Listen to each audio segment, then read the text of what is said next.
네, 이어서 주택법의 용어 정리 두 번째 파트 관련 문제들 풀어보도록 하겠습니다. 자, 13번 문제 보시면 자, 용어에 관한 설명으로 옳은 것을 모두 고른 것은 이렇게 되어 있고, 자, 기억해 보시면 주택에 딸린 건축 설비는 복리시설에 해당된다 이렇게 되어 있는데, 자, 우리 복리시설은 앞에 설명했듯이 이렇게 주택단지 안에 있는 시설 중에서 입주민들이 이렇게 모여 있는 곳, 사람들이 많이 모여 있는 곳입니다.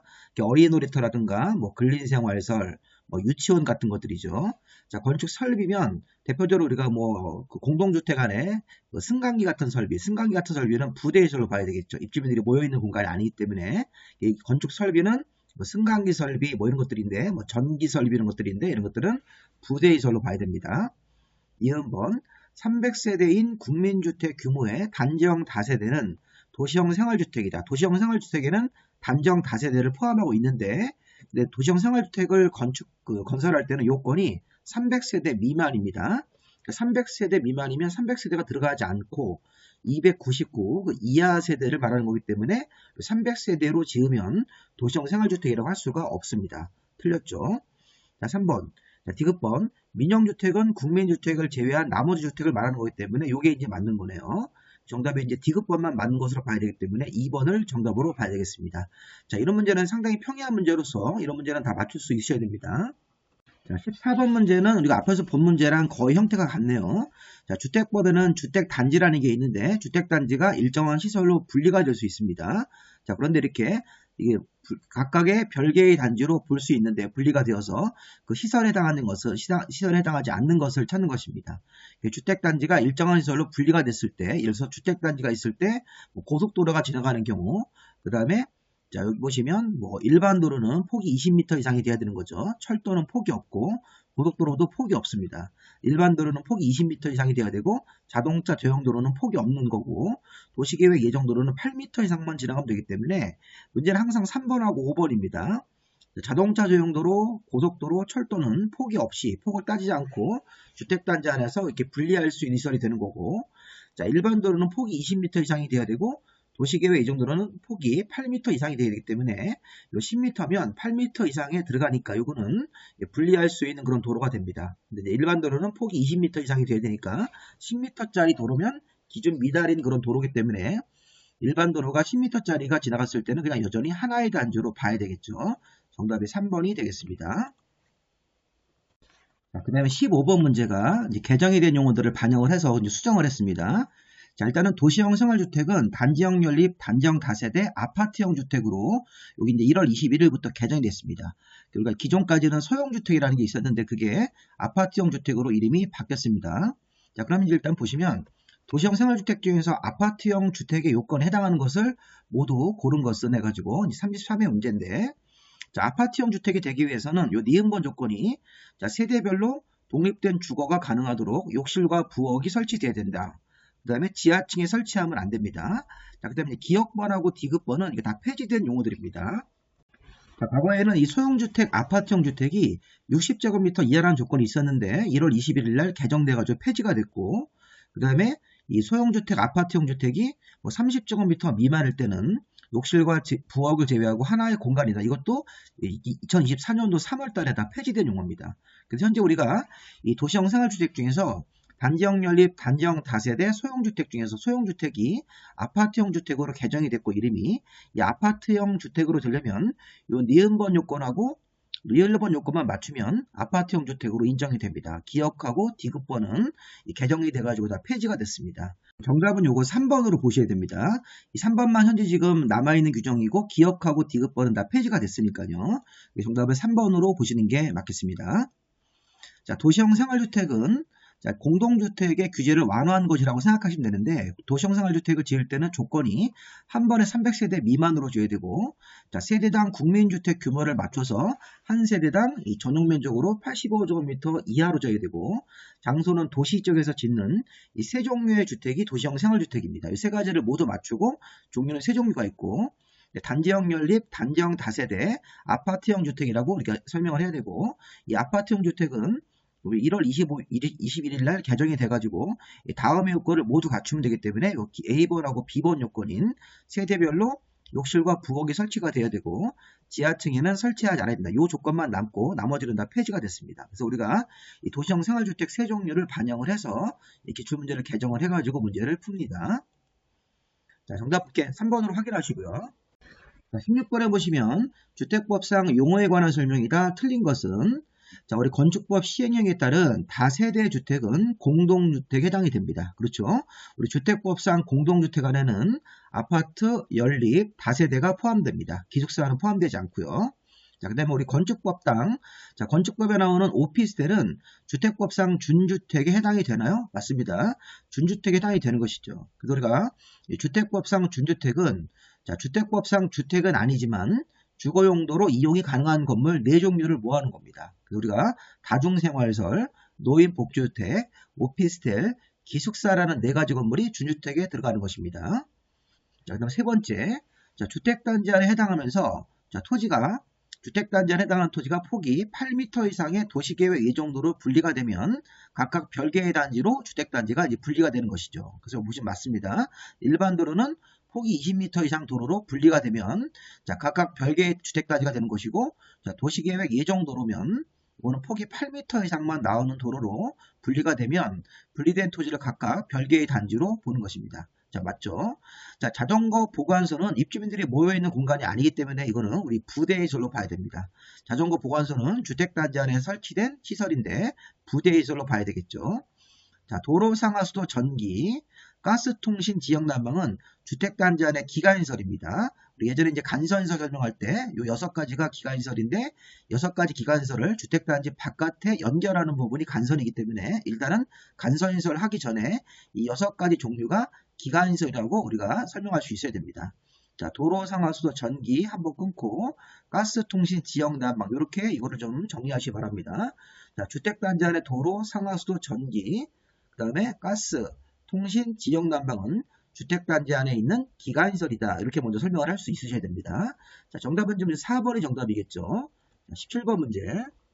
자, 이 문제는 우리가 이제 주택법에는 이 주택법에 따라서 사업계획 승인을 받고 짓는 세대 구분형도 있고 공동주택관리법에 따라서 세대 구분형 공동주택을 짓는 경우 2가지 조건이 있습니다. 자, 이 2가지를 좀 아셔야 됩니다. 우리 앞에 문제에서, 앞에 우리 1강에서 주택법에 따라서 세대 구분형 공동주택을 짓는 경우도 있었고, 그 다음에 이제 공동주택관리법이라는 별도의 법이 있는데, 이 법에 따라서도 세대 구분형 공동주택을 짓는 경우가 있습니다. 2가지가 있다고 생각하셔서 그 내용을 볼 건데, 자, 문제를 한번 읽어보겠습니다. 자, 주택법에서 공동주택관리법이라는 별도의 법에 따라서 허가나 신고하고 설치하는 세대구분형 공동주택도 있다. 그러면 이게 세대구분형 공동주택이 2종류가 있는 겁니다.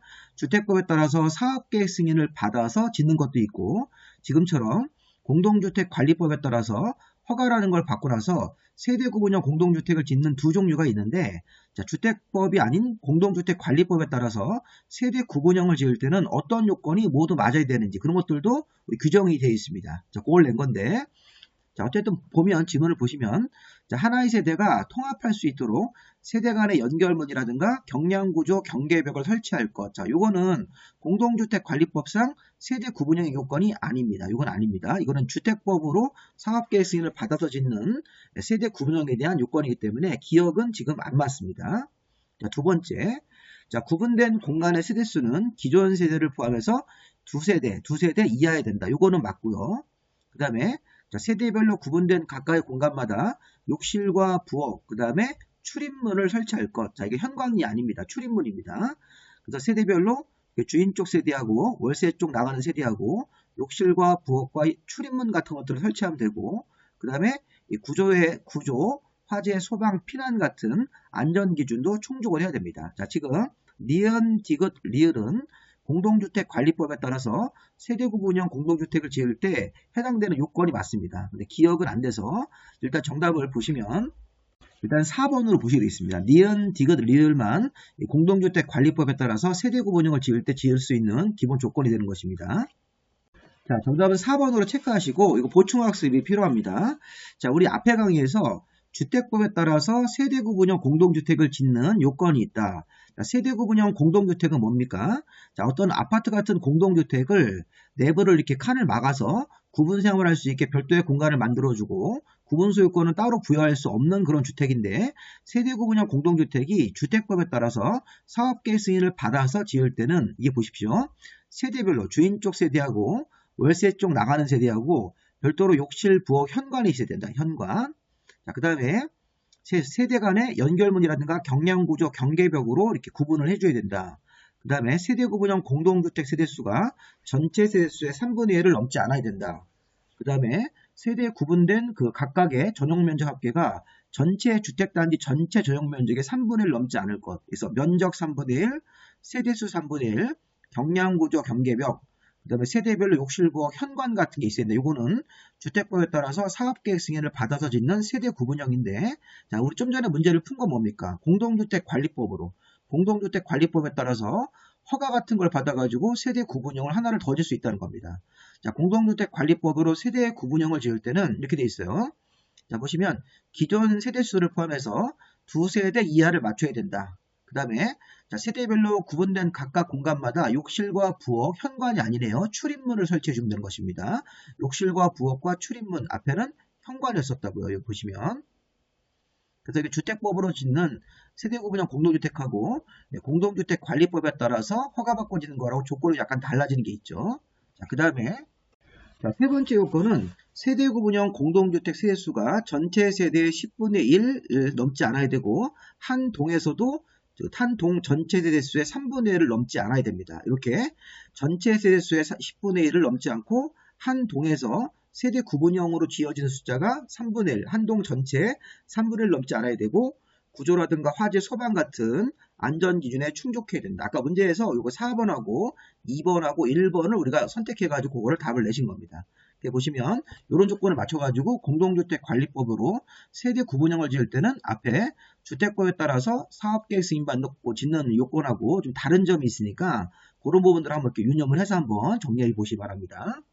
자, 18번 기가인설에 해당하지 않는 것은 35의 문제입니다. 기가인설. 자, 우리 기가인설은 도로, 상하수도, 전기, 가스통신, 지역난방 이 6가지가 기가인설이기 때문에 어린 놀이터는 복리인설로 보고 나머지가 다 기가인설이 되겠죠. 자, 정답은 4번이 되겠습니다. 자, 생각이 안 나시면 다시 한번 이 그림을 보세요. 자, 간선인설을 설명하기 위해서 여기 보시면 기가인설이 먼저 나오는 겁니다. 자, 기가인설이라는 것이 주택단지 안에 있는 도로, 상하수도, 전기 요 파란색 부분하고 가스통신, 지역난방이 주택단지 안에 기가인설이다. 이렇게 요걸 문제를 낸 겁니다. 지금. 그런데 우리 간선인설로 확대하면 기가인설이 주택단지 바깥에 있는 기가인설하고 연결되는 부분이 간선인설인데 다만 이 가스통신, 지역난방 요 분홍색 세 가지는 요거는 기가인설 자체를 간선인설 개념에 포함한다는 그런 단서가 있기 때문에 여기 보시면 가스통신, 지역난방은 연결되는 부분이 간선인설이다. 자, 그런데 예외적으로 단서가 있어서 가스통신, 지역난방은 해당 기가인설 자체도 간선인설 개념에 포함합니다. 그렇게 해서 개념을 잡으시기 바랍니다. 어쨌든 지금 문제는 기가인설을 묻는 문제이기 때문에 도로, 상하수도, 전기, 가스통신, 지역난방 같은 것들이 기가인설이니까 이 어린 놀이터는 기가인설이 될 수 없고 이거는 복리인설로 분류가 돼야 됩니다. 자, 이런 문제도 우리가 놓치시면 안 되는 거죠. 조금 헷갈릴 수 있는데 공부를 하시다 보면 외웠던 건데 또 시간이 지나고 또 다른 과목 공부하시다 보면 생각이 안 납니다. 그러니까 자꾸 반복을 하시고 나중에 우리가 이제 시험에 이제 9월달이라든가 10월달에 최종 모의고사 보실 때 그런 걸 마지막으로 체크를 하시는 겁니다. 우리 공부하시는 분들이 좀 더 이렇게 좀 공부하시기가 어려운 게 자꾸 나이가 좀 드시면 우리 이제 암기한 걸 자꾸 까먹습니다. 까먹으니까 어쩔 수 없습니다. 자꾸 반복해서 보시면서 그런 형태의 자꾸 내용들을 익히고 시험장 가서 이제 여러 번 공부하시다 보면 좀 감이 생기십니다. 자, 그 다음으로 19번 문제. 작년도 문제인데 35회 때 문제인데 이거는 수직중축형 리모델링 문제에 대해서 뭐 중요하다고 많이 강조하고 문제를 출제를 한 겁니다. 자, 보시면 수직중축형 리모델링 제목이 수직중축형 리모델링으로 수정을 했습니다. 자, 주택법상 수직중축형 리모델링 허용 요건에 관한 설명으로 일부인데 그 가로 안에 들어갈 것이 옳은 것은 이렇게 되셔가지고 자, 우리 수직으로 증축을 할 때 기존 건물 층수가 15층 이상이면 자, 위로 이제 기존 동 위에다가 3개 층까지 올라갈 수 있고 자, 수직중축형 리모델링 대상이 되는 기존 건물 층수가 14층 이하일 때는 2개 층까지만 올릴 수 있는 것이니까 15, 3, 14, 2 이런 식으로 들어가야 되겠죠. 15, 3, 14이니까 정답이 요거 3번 되겠습니다. 자, 수직 중측형 리모델링도 뭐 이렇게 한번 시험 문제가 나왔으니까 또 한번 이렇게 응용해서 나올 수 있다는 걸 전제로 해서 한번 풀어보시 바랍니다. 자, 이런 문제는 우리가 35회 때 문제는 둘 다 이거 평이한 문제로 보셔야 됩니다. 앞에서 뭐 기간설이 아닌 걸 찾아라, 수직적 중형 리모델링 같은 것들을 할 때 그 조건 같은 것들을 어떻게 확인해야 되는지 이런 것들은 기본적으로 좀 평이한 문제니까 이런 것들은 이제 대부분 다 맞추시면 충분히 우리가 합격할 수 있는 문제가 나올 수가 있습니다. 자, 그다음 우리 심화 문제가 세 가지가 더 있는데 한번 조금 더 우리가 좀 세부적인 걸 물어보는 문제를 풀어보도록 하겠습니다.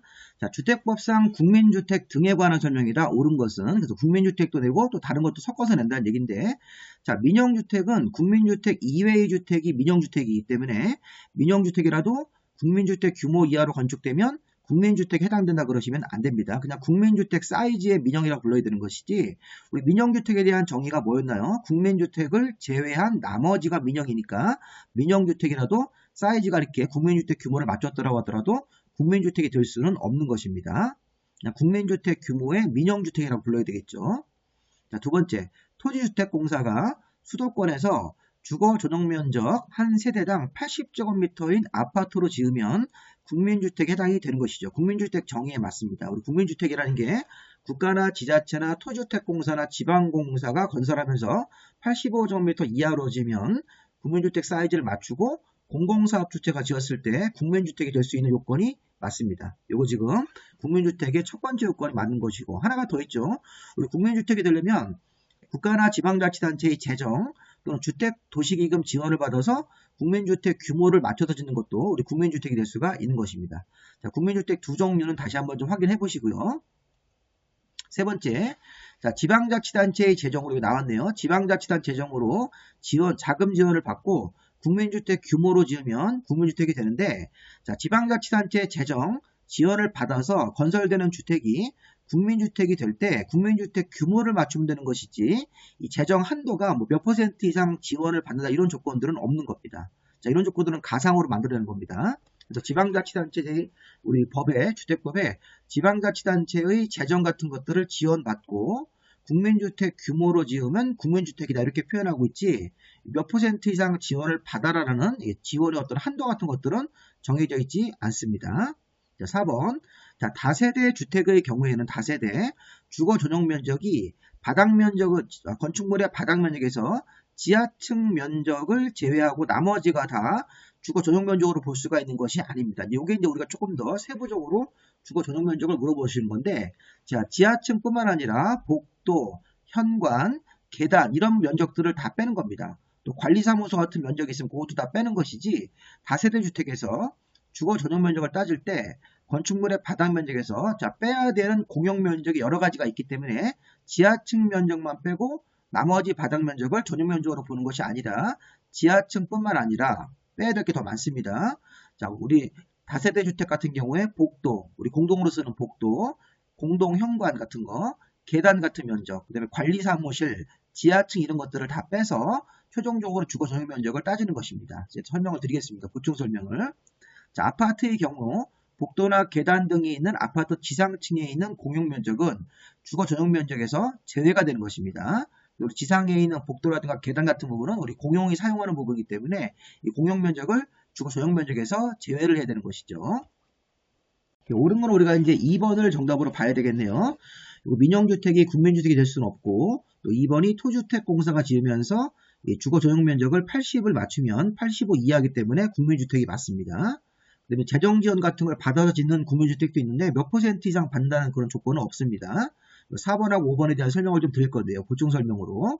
자, 지금 주거 전용 면적을 따질 때 주택법에서는 이 전용 면적을 따질 때 외벽의 중심선이 아니라 내부선을 기준으로 산정합니다. 이렇게.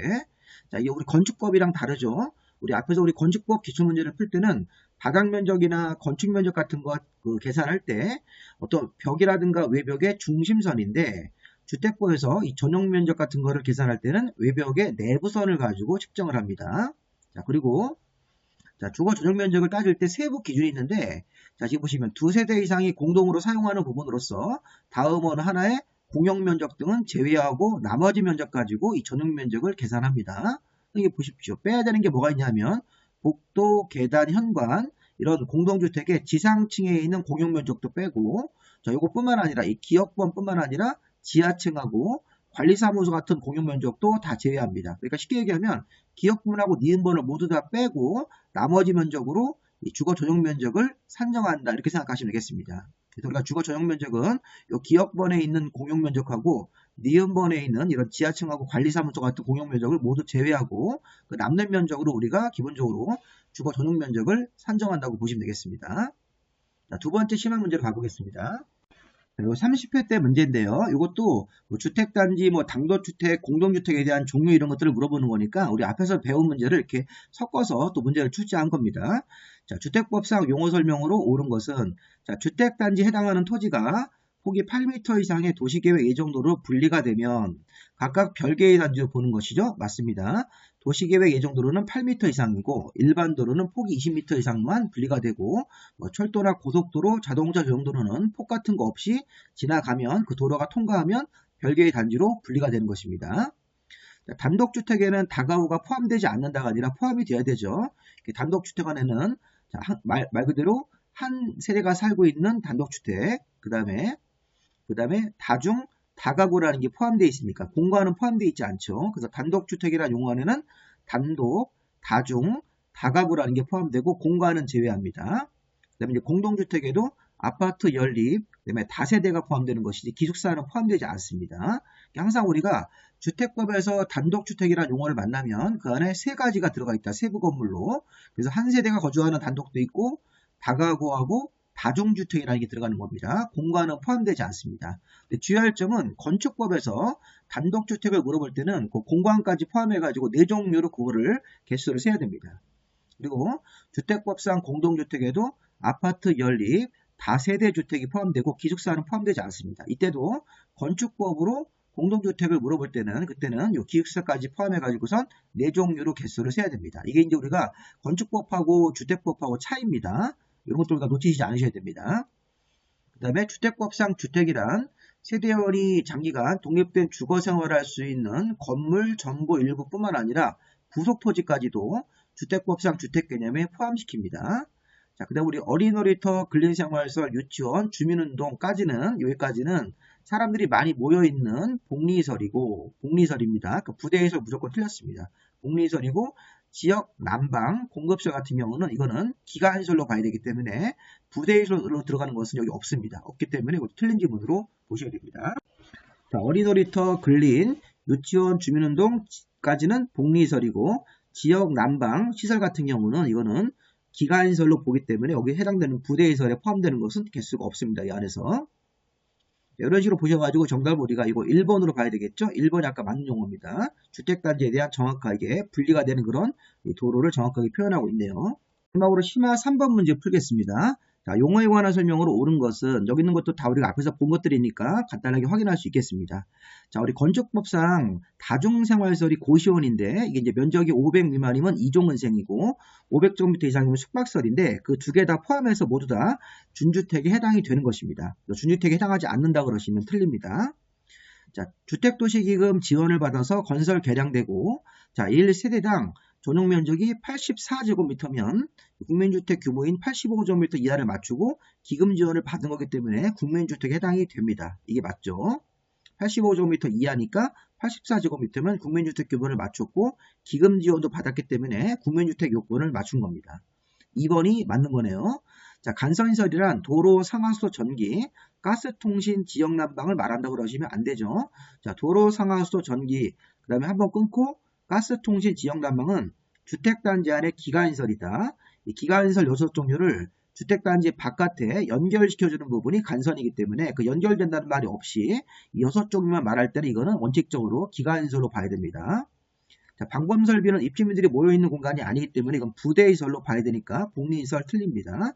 자, 주민공동시설은 입주민들이 모여있는 공간으로 볼 수 있으니까 이거는 부대가 아니라 복리시설이 되겠죠.